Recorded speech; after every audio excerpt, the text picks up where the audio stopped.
Welcome to the second Solar 175 How to Play video.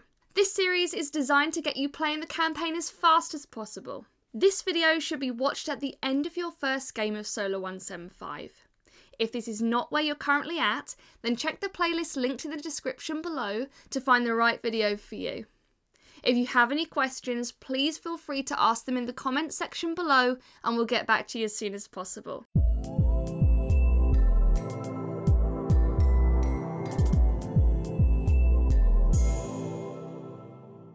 So, at the end of your first game, there are a number of steps you need to take to record the results and advance the campaign. The campaign is the overarching game that is being played throughout all of the individual games of Solar 175.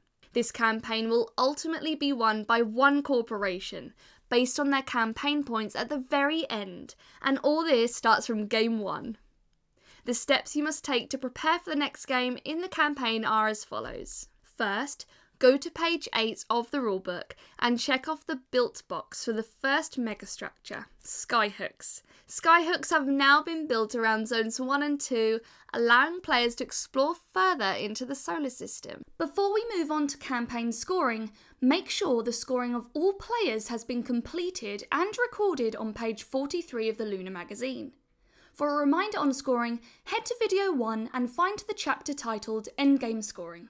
Next, let's talk about campaign scoring.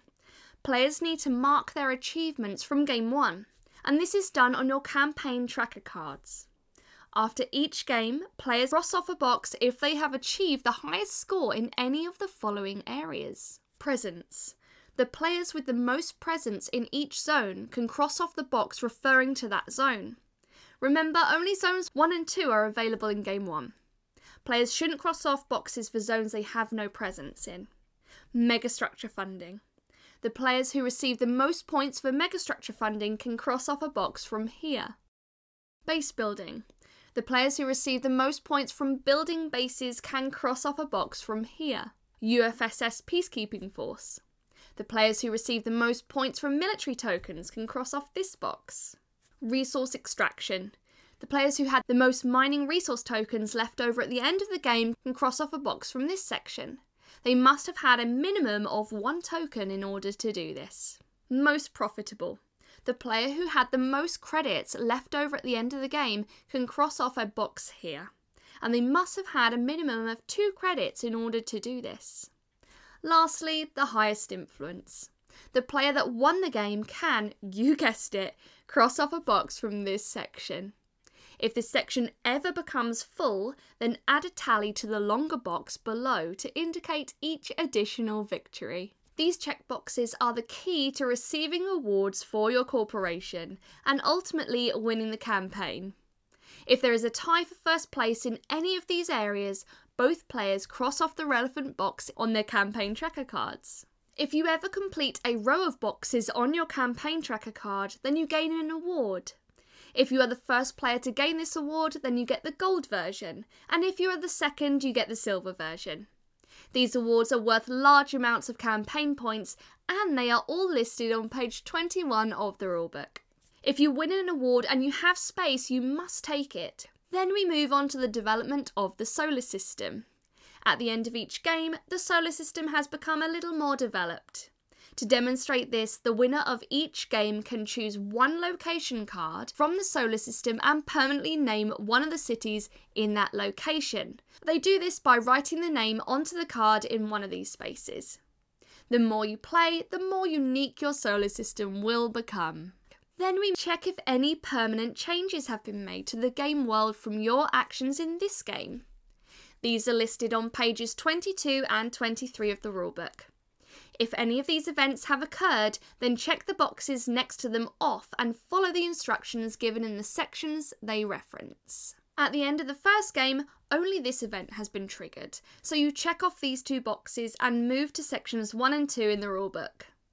These sections are listed in numerical order on pages 25 to 39, and to avoid spoilers, only read the sections you've unlocked. Section 1 is on page 25 and means that you have now unlocked Zone 3, which will be added to all future games of Solar 175. Look at the icons next to the section title. The first two indicate that a rule change has been made to the game. Go to the page in the rulebook listed below the section box. In this case, pages 6 and 12, and check off the boxes with a number 1 on them. This indicates that a rule has been changed in this area of the rules, and section 1 should also be referenced in the future when referencing this element of the rules. And the second symbol indicates that you must open envelope 1. Find this envelope from the box and remove the contents. This contains new location cards which are added to the Solar System deck, and we'll learn more about these when we set up game 2. And the final symbol is a QR code. Follow this code to read the first world-building story of the game. The winner of the game should read this out loud to the rest of the players, or someone else if they're too shy. Next we unlock section 2, and this is on page 26 of the rulebook. These symbols indicate that there are 2 new checkboxes to cross off on pages 7 and 13 of the rulebook, and this symbol indicates that you now open a box.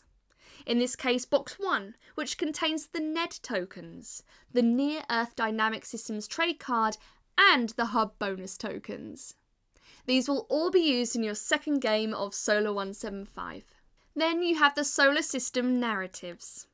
The winner of the game will go to page 52 and scan the QR code connected to a zone where they had a ship at the end of the game. This will lead you to a page with locations in that zone. Select a location and then read one of the stories for that location. If you unlocked a world-building story from a QR code as you did in section 1, then you can skip this step if you wish. And when you're ready, watch the next video to learn how to start game 2. Bye!